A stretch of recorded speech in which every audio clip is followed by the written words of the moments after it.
primero pues entender que la mayoría de estudios y cuando uno se pone pues como a revisar este tema, la mayoría de la literatura está enfocada en pacientes críticamente enfermos, ¿cierto? Sobre todo que tienen una unidad de cuidados intensivos, ¿cierto? Entonces, la verdad, pues buscar específicamente esto eran más datos que pues como que pues como tomaban de la UCI y ya pues como los extrapolaban pues, a la población hospitalaria. Entonces, con respecto a las generalidades, entonces, tener en cuenta que la mortalidad en pacientes críticos que tienen hemorragia es mucho más alta que los pacientes que no tienen, es 46% para quienes presentan hemorragia que están críticamente enfermos versus 21% si no tienen hemorragia, entonces este es un factor de riesgo pues como en mortalidad. Además de eso, la prevalencia en la prescripción de gastroprofilaxis en pacientes que están hospitalizados puede ser tan alta como el 64% y de los pacientes a quienes se les prescribe esta profilaxis puede ser entre el 60% y puede ser tan alta como hasta el 96% para inhibidores de bomba de protones, que son los medicamentos que más comúnmente pues, son prescribidos. Tener en cuenta que la mayoría de pacientes que están hospitalizados en realidad no requieren esta profilaxis porque van a tener bajo riesgo de sangrado, entonces representa más o menos entre un 30 y un 50% de los pacientes hospitalizados. Y de los pacientes que inicialmente les empiezan gastroprofilaxis con una indicación, ya sea porque estaban en la unidad de cuidados intensivos y tenían factores de riesgo, más del 50% se les continúa esta gastroprofilaxis una vez pasan de la unidad de cuidados intensivos a las salas de hospitalización general. Y también entre un 50 y un 60% de los pacientes que están hospitalizados al alta se les va a continuar esta gastroprofilaxis por más de 3 meses luego pues que estuvieron hospitalizados. Y entre un 15 y un 17 y un 56% van a tener gastroprotectores intravenosos sin que estos sean pues como indicados. Con respecto a Colombia, encontré este estudio que cogió muchos pacientes de diferentes EPS y quisieron ver en pacientes que tenían polifarmacia a quienes les prescribían gastroprofilaxis. Entonces encontró que en realidad la gastroprofilaxis en nuestro país no está indicada casi pues, en más del 35% de los pacientes, sobre todo que están polimedicados. Y solamente la polifarmacia, o sea, tener más de 5 medicamentos pues, tomados, es un factor para que la gente normalmente prescriba pues esta profilaxis. Y tenemos pues unos costos muy grandes, que solamente la gastroprofilaxis representa 75 millones de pesos mensuales en nuestro país, que es una cosa pues solamente en gastroprofilaxis. Y tener en cuenta pues que tenemos unos riesgos asociados pues como a los medicamentos como tal. Entonces, en realidad, buscando la incidencia de sangrado, está pues muy clara los valores de la UCI, sin embargo, cuando uno pues va y busca valores hospitalizados, cambian las definiciones, entonces no tenemos pues como una incidencia estandarizada. Se cree que la tasa de hemorragia por endoscopia puede ser de 0.4 y en pacientes que no obstétricos ni psiquiátricos puede ser tan baja hasta el 0.005, ¿cierto? Con respecto a la fisiopatología, entonces, conocemos que la capa de moco alcalina, con un pH pues alcalino, asociado a esto, las células epiteliales de la superficie me van a producir prostaglandinas, moco, bicarbonato y otros factores protectores que me van a ayudar a proteger toda esta capa, pues la barrera muco-gastroduodenal. También está entonces la microcirculación. Esta microcirculación me va a producir óxido nítrico, me va a traer oxígeno y a su vez me va a producir prostaglandinas, que lo que me ayudan es a proteger y continuar como la protección pues de la barrera gastroduodenal.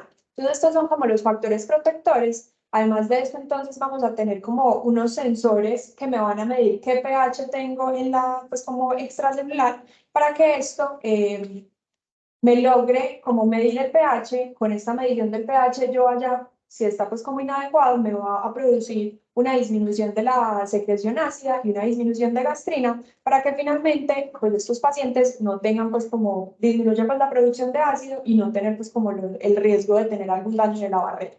Entonces, en pacientes que están gravemente enfermos, que están en estados proinflamatorios, que tengan bajo gasto pues, o situaciones de hipoperfusión, que tengan bajo gasto, que estén chocados, van a tener pues como un ambiente favorable para que se produzca isquemia, lesión por reperfusión y disminuya mucho más este pH. Y esto me hace que todas estas, pues como estas barreras que me protegían la barrera gastroduodenal se van a dañar, ¿cierto? Entonces, pues va a ser como un factor para que estos pacientes puedan tener úlceras por presión, ¿cierto?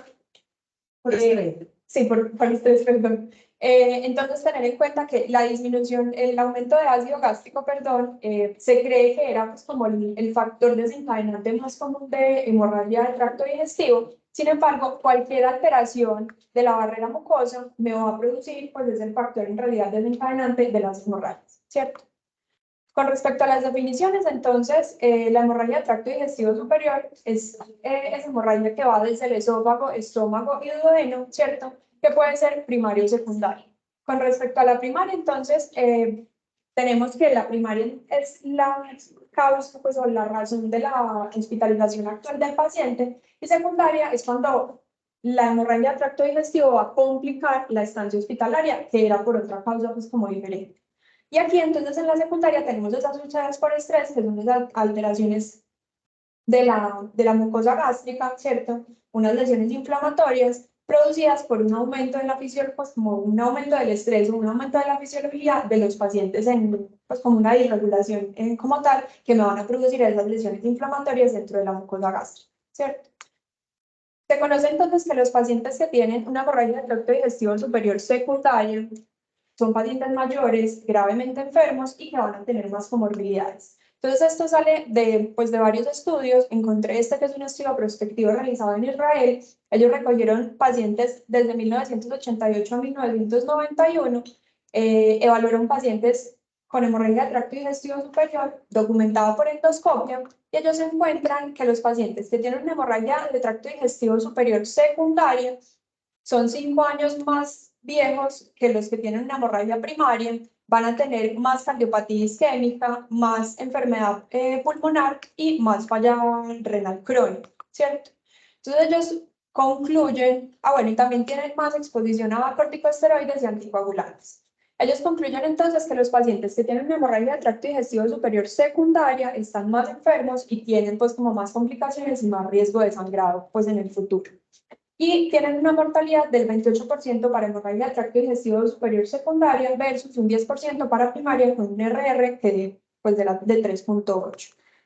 Entonces, los diferentes estudios concluyen que pacientes hospitalizados gravemente enfermos o que estén en la unidad de cuidados intensivos, a quienes se les da profilaxis primaria para hemorragia del tracto digestivo superior, van a reducir significativamente el riesgo de hemorragia como tal, ¿cierto?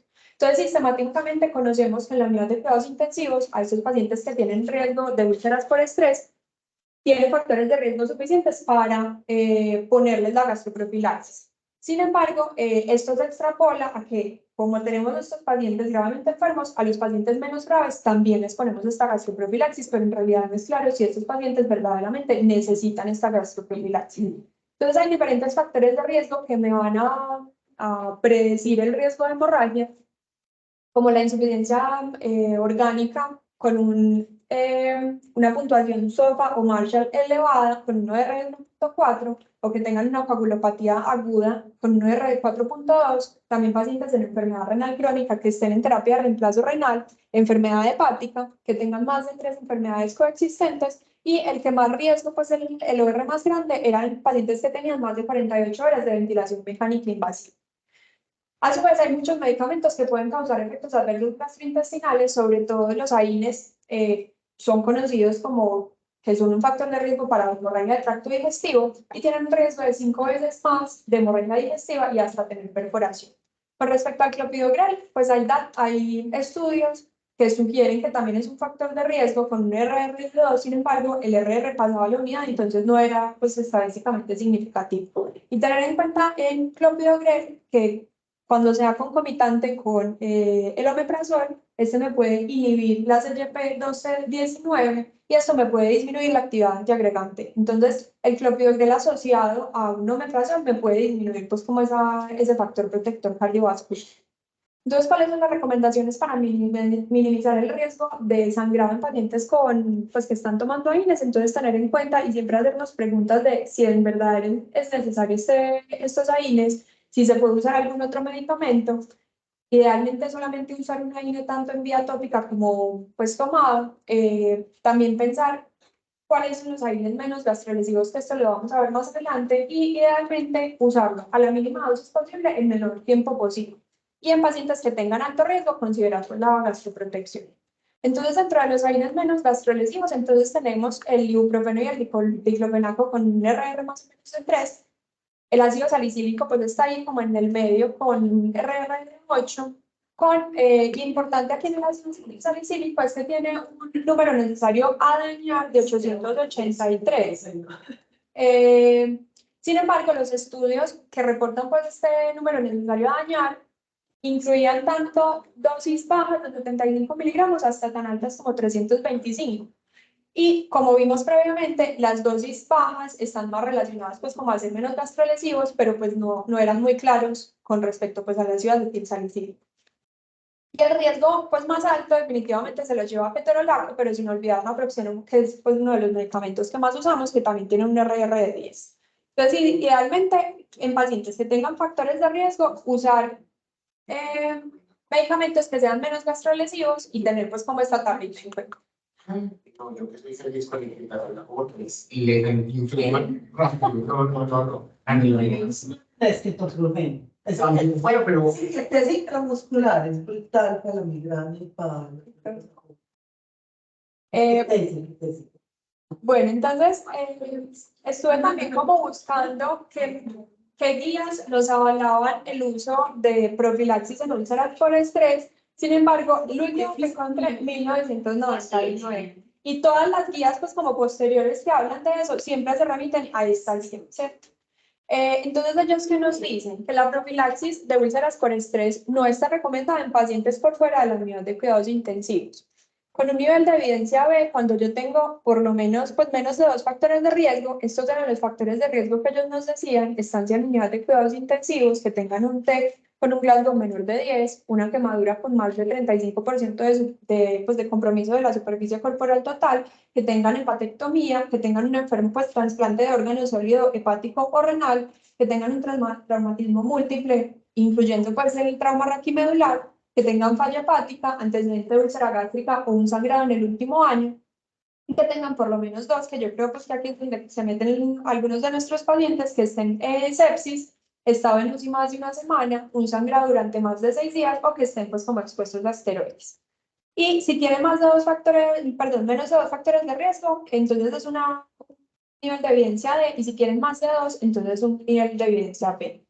Entonces, ¿de dónde salían pues como estas recomendaciones? Entonces, habían pues como varios estudios, traje este que es un ensayo clínico aleatorizado controlado con placebo. Ellos lo que pues se hizo en el Clínic de Barcelona, ellos lo que hicieron fue coger 100 pacientes, de los cuales a 58, a 52, perdón, les dieron magaldrate, que es un antiácido que tiene hidróxido de aluminio y magnesio, y a los otros 48 se les dio placebo, ¿cierto? Entonces, ellos lo que querían ver era como qué pacientes tenían sangrado con respecto pues como a los que no. Entonces estos eran los factores de riesgo asociados a cada uno de los brazos. Entonces tenemos que la falla respiratoria se presentó, pues era una causa, pues un factor de riesgo común para ambos. También tenemos el uso de corticosteroides, enfermedad gastrointestinal previa, pues y otros que pues no se presentó tanto, como falla cardíaca y sepsis.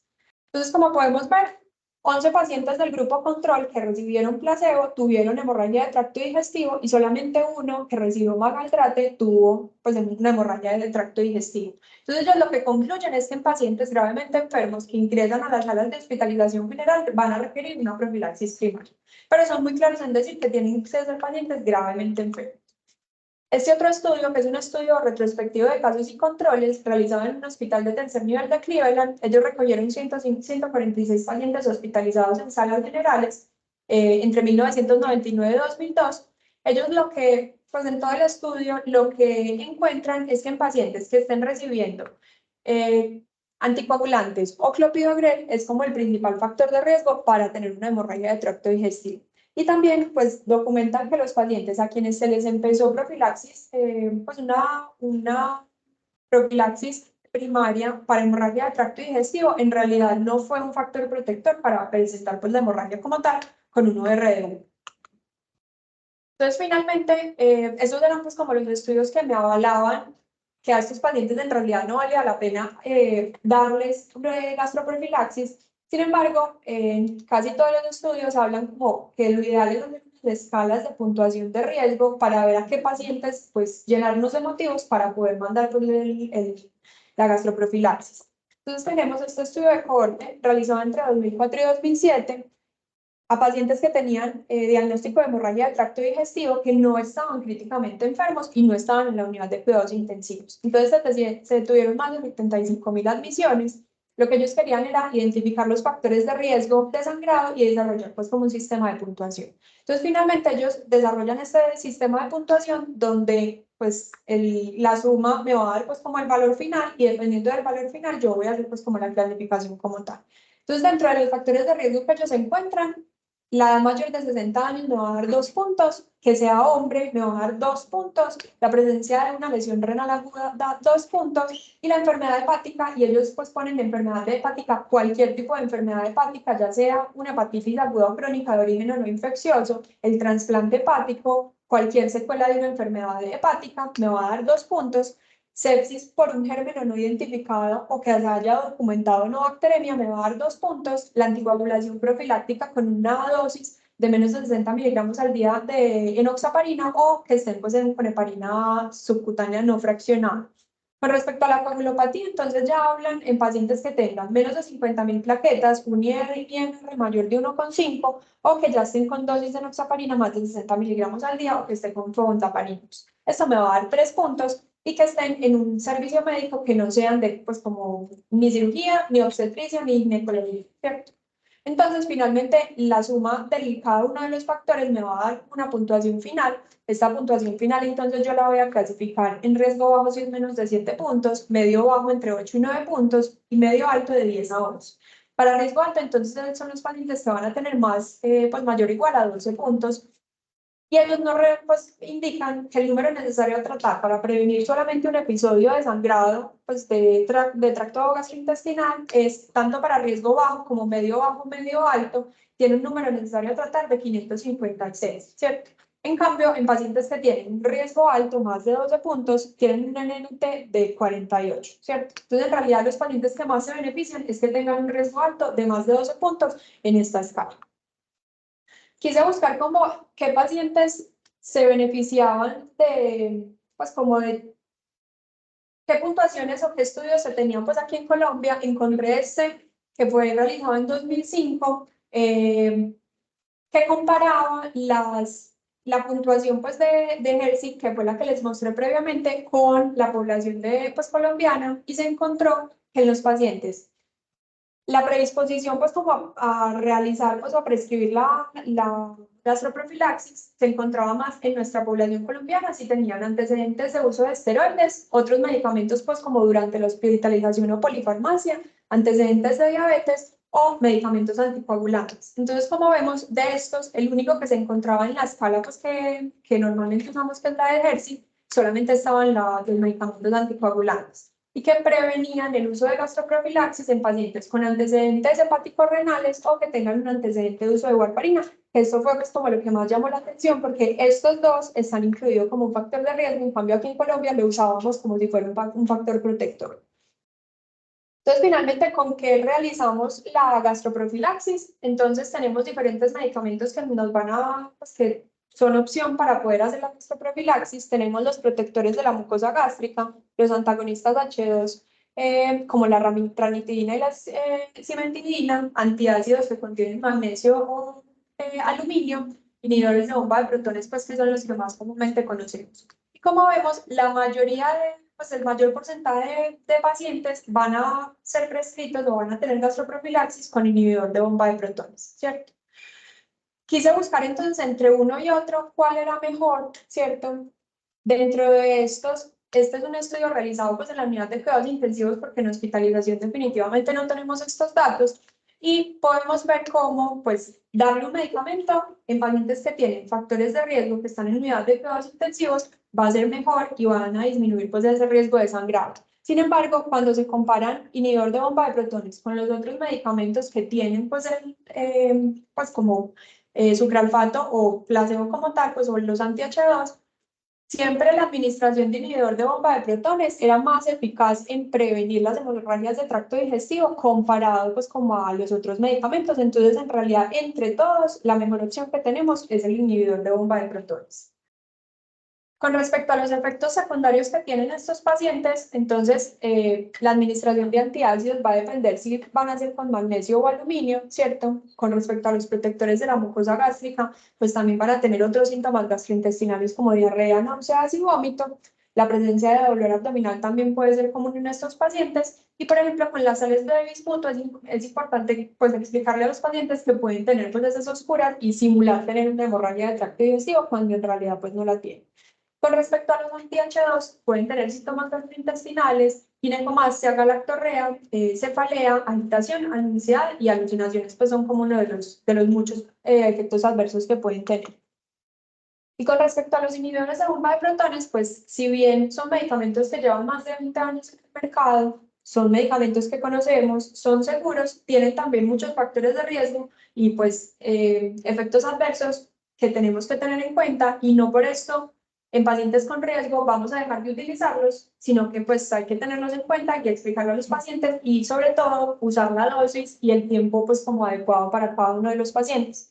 Entonces tenemos diferentes efectos adversos dependiendo pues como de las revisiones con una relación causal, que son estos como lesión renal aguda, daño pues cambio estructural o funcional e infecciones entéricas. También tenemos otros que van a tener una evidencia baja y otros que definitivamente se han descrito, pero tienen pues muy poca evidencia o evidencia insuficiente.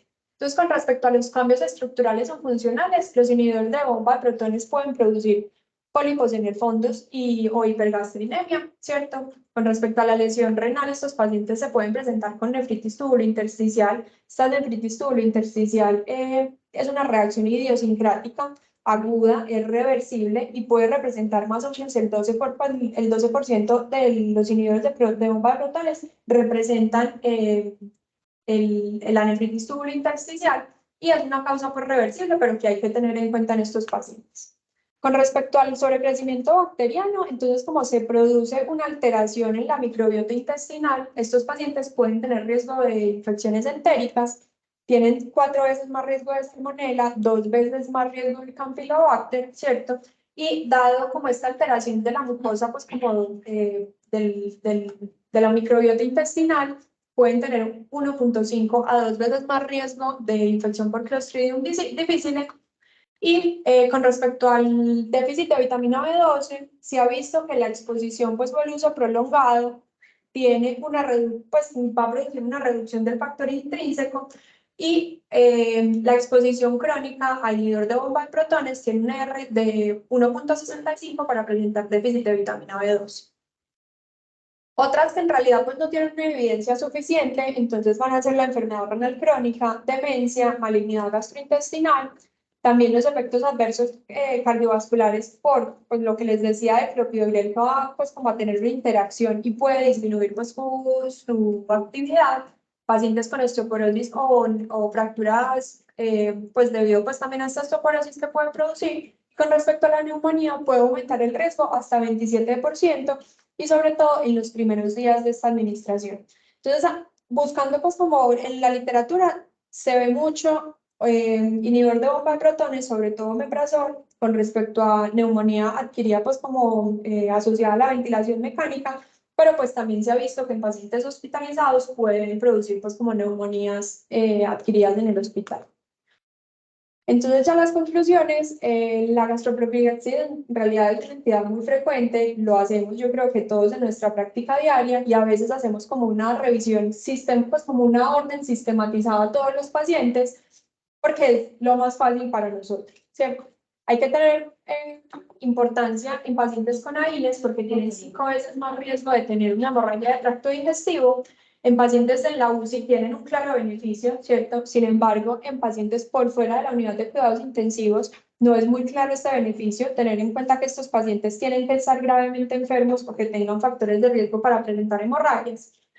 Es clave entonces para poder nosotros como llenarnos de motivos y objetivizar un poquito más qué pacientes tienen riesgo, usar las escalas de riesgo, sobre todo pues esta escala de Helsinki que en realidad es una escala fácil de usar En factores de alto riesgo, pues en pacientes con alto riesgo de sangrado, claramente está indicada la profilaxis gástrica. Y en pacientes críticamente enfermos en estados de hipoperfusión, pues que no vamos a trasladar a la unidad de cuidados intensivos, tener en cuenta que cualquier alteración de esa, pues de la microvasculatura, una alteración del pH, cualquier cosa que me altere la barrera mucocutánea, pues gastrointestinal, gastroduodenal, va a ser pues como un factor de riesgo para tener una hemorragia de tracto digestivo. Y claramente los inhibidores de bomba de protones son los medicamentos más seguros, más efectivos, pero tener en cuenta que no es una intervención inocua y que tienen, pues pueden tener efectos adversos tanto a corto como a largo plazo.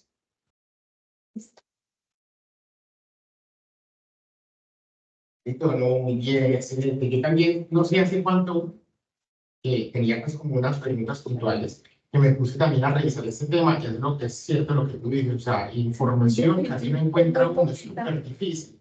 Y la única guía que referencian es la que tú pusiste ahí, porque todo eso de información es extrapolado desde la UCI que hay beneficios y es bastante pues como importante, porque los pacientes están sometidos a diferentes estrés quirúrgico, médico. Exacto, todos estos. Pero yo creo que es importante, pues como rescatar lo que tú nos dices, es que uno tiene que individualizar al paciente y mirar quién se beneficia o no. Hay algunos estudios incluso que han mostrado que la presencia de muchos abscesos hepáticos en pacientes que toman intrahospitalariamente, pues que toman IVP es importante. Entonces, porque ya se volvió común, que uno lo llama al enfermo y le dice, doctor, se le borró el omeprazol, no, pero usted no lo necesita. Y lo mismo pasa con la trombofilaxis, pues que también ya habíamos hablado pues como de eso. Entonces, no es hacerlo así pues como un caballito así tapadito una vez, sino que en realidad mirar que son medicamentos que pues, que son inocuos de todo. Eso sí, no se puede. Pero sí me pareció difícil. No, No, los estudios. Y yo buscaba y yo, 1993, no, es así. Y el 81, como una revista, y es como, ni siquiera sé en qué tiempo hicieron el estudio. No. Sí. Pero no, pero eso es. Y por lo menos poner la historia, no debería poner la historia. Yo sé que usted pone, no conciliar nuevamente el omeprazol, porque como ven, además que el doctor se le olvidó, o el Sí. Yo no sé qué tanto, pues aquí intrahospitalario se podría poner como, pues como la escalita, Es, pues como en la historia. sí, Pues se como puede usar esta hacer. Eso se puede hacer, pero no podía, ni siquiera podía. Exacto, como la justificación de... Sí. Que por lo menos que le digan, vamos a pensar, ¿será que Sí, pero él era, esa protección es necesaria? Sí. Cállate. Eso. Muchas gracias. Eso era. Sí, ahí como aparece el